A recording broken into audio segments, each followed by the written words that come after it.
Hi, ang dami talagang umu-order sa akin. We, madami kayang umu-order or bumibili sa akin. We, paano sila bibili sa'yo puro wrong item lang naman yung binibigay mo? Ikaw, kung hindi wrong item, puro peke lang yung binibigay mo. Hoy, wag ka manira. Hindi kita sinisiraan. Sirang-sira ka na. Inggit ka lang kasi mas sikat ako kasi maraming nag-online shop sa akin. Sigurado ka ba?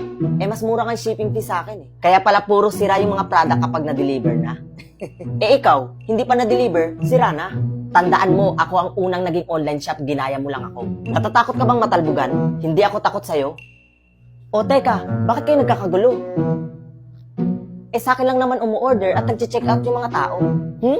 Paano mo naman nasabi na sa'yo ngayon umu-order yung mga tao? Oo nga, paano mo naman nasabi? Totoo naman na sa akin naman talaga umu-order yung mga tao.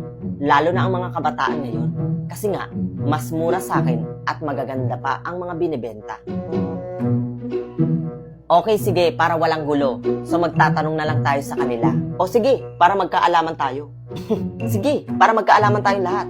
Guys, para sa inyo, saan ba kayo mahilig mag-order or mag-check out ng mga binibili nyo? Sa TikTok Shop? Sa Lazada?